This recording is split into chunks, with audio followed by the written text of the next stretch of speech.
તો આજે આપણે આવ્યા છીએ બ્રહ્મકુંડમાં, તો ચાલો તેની સફર કરીએ.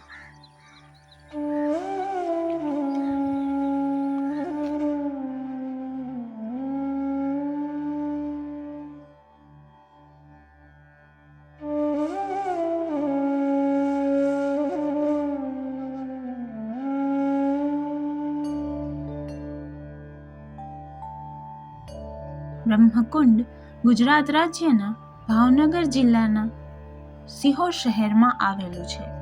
તે જૂના સિહોરની દક્ષિણ દિશાના કોટા નજીક સ્થપાયેલું છે. સિહોર શહેરનો ઉલ્લેખ આપણને સતયુગથી જ જોવા મળે છે. સિહોરનો ઉલ્લેખ સ્કંદ પુરાણમાં પણ થયેલો છે. આ શહેર ડુંગરોની હારમાળની વચ્ચે કુદરતી સૌંદર્ય અને સ્થાપત્યોથી સુશોભિત થયેલું મનોરમ્ય શહેર છે. બ્રહ્મકુંડ વિશે ઊંડાણપૂર્વક જાણતા પહેલા સિહોર વિશે થોડી માહિતી મેળવીએ.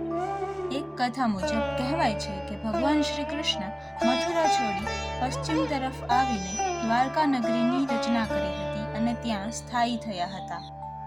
ત્યારબાદ તેમણે સૌરાષ્ટ્રને 4 યાદવ વંશ જે અનુક્રમે વૃષ્ણિ, રૈવત, ભોજ અને સારસ્વત કહેવાય છે તેમાં વહેંચ્યા.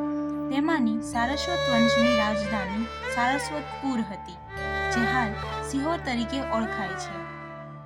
સમય અનુસાર સારસ્વતપુરના નામોમાં બદલાવ આવતા રહ્યા છે, જે સિંહલપુર, સિદ્ધપુર અને હાલ સિહોર તરીકે ઓળખાય છે. મહાભારત કાળ દરમિયાન પાંડવો અહીં આવેલા અને તેમણે શ્રી કૃષ્ણના પગ પખાડેલા. તે પાણીનું એક ખાબોચિયું બનાવ્યું. તેને આજે બ્રહ્મકુંડ તરીકે ઓળખાય છે. બ્રહ્મકુંડ મધ્યકાલીન સ્થાપત્ય શૈલીમાં બંધાયેલ છે અને તેની રચના પગથિયાના સ્તરોમાં દેવી દેવતાઓની મૂર્તિઓ સાથે થયેલી છે. અહીંનું કોતરણી કામ ઝીણવટપૂર્વક અને અજોડ છે. કુંડમાં મુખ્ય દ્વારની ડાબી બાજુએ શ્રી સામુદ્રી માતાજીનું મંદિર, પછી સિહોરના નવનાથમાંથી એક તેવા કામનાથ મહાદેવનું મંદિર, ત્યાર પછી બગલામુખી માતાજી કે જેઓ તંત્ર વિદ્યાની 10 મહાશક્તિમાંથી એક છે, તેમને બ્લેક મેજિકના દેવી પણ કહેવાય છે.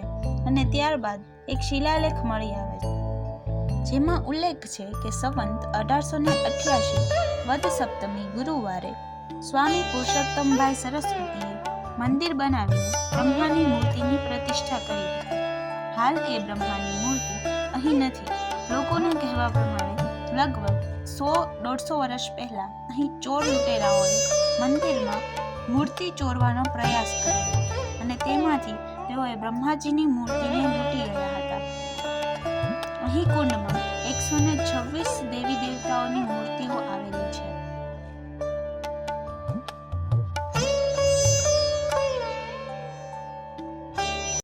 બ્રહ્મકુંડના ઇતિહાસ વિશે જાણીએ તો 12મી સદી પછીથી જે ઉલ્લેખો મળે છે તેમાં સિદ્ધરાજ જયસિંહ સાથે તેનો સંબંધ છે. તો એક વખતની વાત છે કે જ્યારે સિદ્ધરાજ જયસિંહને રાણકા દેવીનો શ્રાપ મળેલો અને તે શ્રાપથી તેઓ ચર્મ રોગથી પીડિત હતા અને તેઓ જ્યારે આ રસ્તેથી પસાર થઈ રહ્યા હતા ત્યારે તેમણે અહીંયા એક નાનું અમથું પાણીનું ખાબોચિયું દેખાયું. તે ખાબોચિયામાં તેમણે જરા પાણી પીવા માટે હાથ બોળ્યા ત્યારે તેમના હાથ પરનો જે ચર્મરોગ હતો તે ત્યાંથી દૂર થયો. આથી તેમણે ત્યાં સ્નાન કર્યું અને પછી તેમ રોગથી મુક્ત થયા અને ત્યારબાદ તેમણે આ કુંડનું નિર્માણ કર્યું. તેવી લોકવાયકા આપણને જોવા મળે છે.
કહેવાય છે કે આ કુંડનું પાણી પહેલા લાલ, કાળું, તામ્રવર્ણી, સફેદ, દિવ્ય કપૂર જેવું તો ક્યારેક કસ્તુરી જેવું પણ દેખાતું હતું.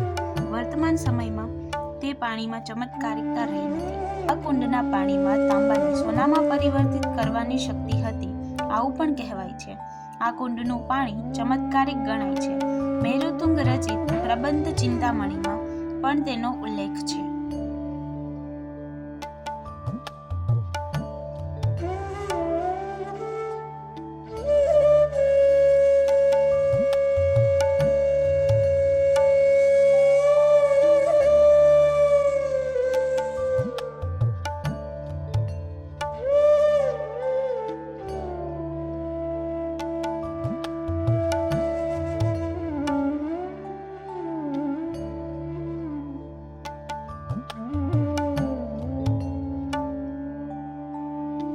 આ કુંડ ગુજરાત રાજ્ય સંરક્ષિત સ્મારક SGJ 35 છે, જે હાલ ક્ષીણ અવસ્થામાં દેખાઈ રહ્યું છે.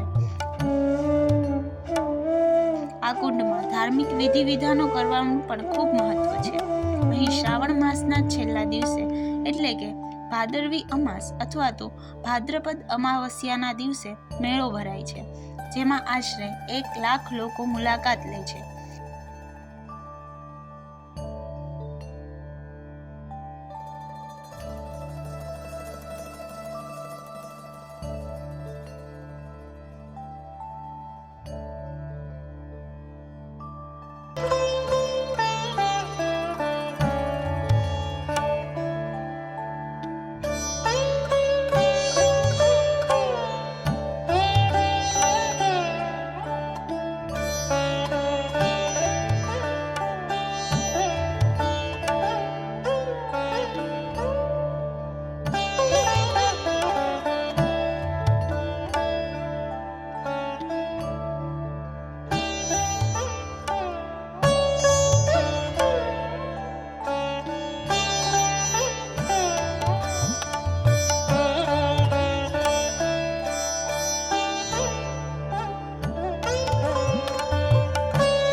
ઋષિ પંચમીમાં શ્રદ્ધાળુઓ આ તીર્થના જળમાં સ્નાન કરીને શાંતિની અનુભૂતિ કરે છે.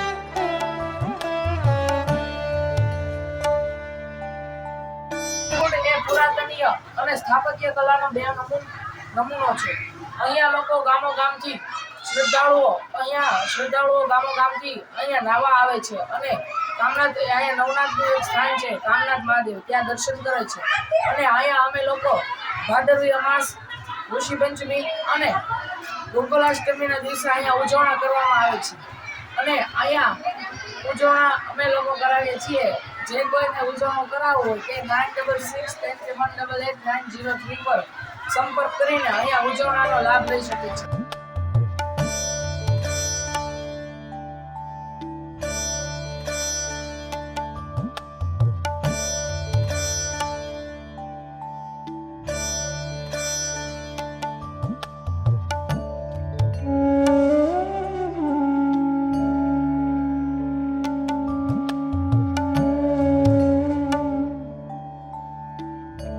બારમી સદીથી આ કુંડ અંગેના સંદર્ભ અને ઉલ્લેખ સિદ્ધરાજ સાથે મળી આવે છે.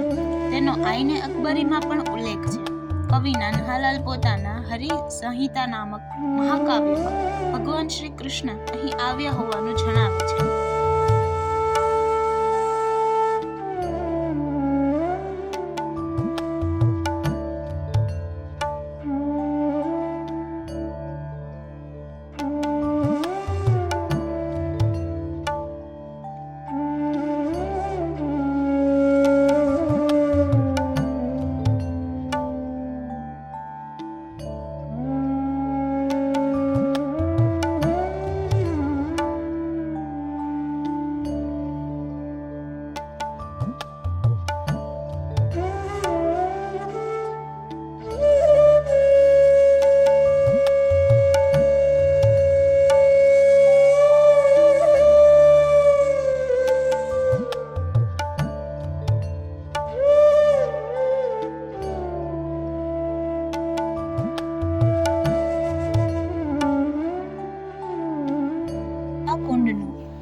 ફિલ્મ જગત સાથે પણ સંબંધ જોવા મળે છે.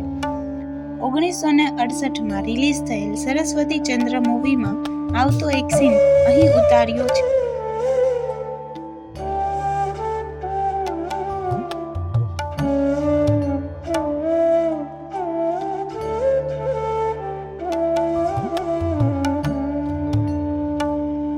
બ્રહ્મકુંડને અંદરથી જાણ્યા બાદ હવે બહારથી જાણીએ. બ્રહ્મકુંડની નજીકમાં જોડનાથ મહાદેવનું મંદિર, હનુમાન દાદાનું મંદિર અને રાધા કૃષ્ણજીનું મંદિર આવેલું છે.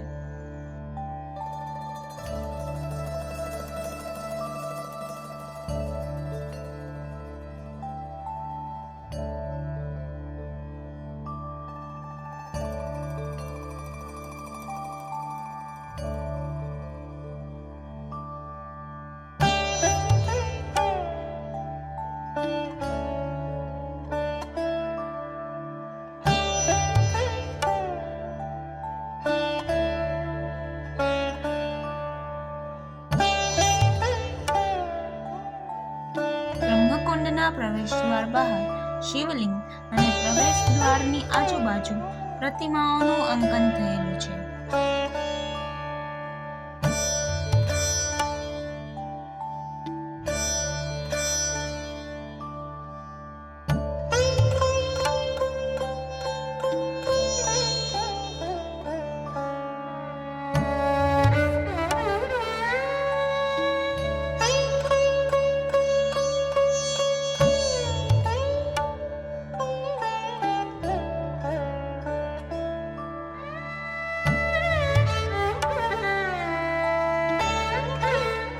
દર અમાસના દિવસે અહીં દીપમાળાનું આયોજન કરવામાં આવે છે, જેનાથી ખડું થતું દ્રશ્ય મનોરમ્ય હોય છે.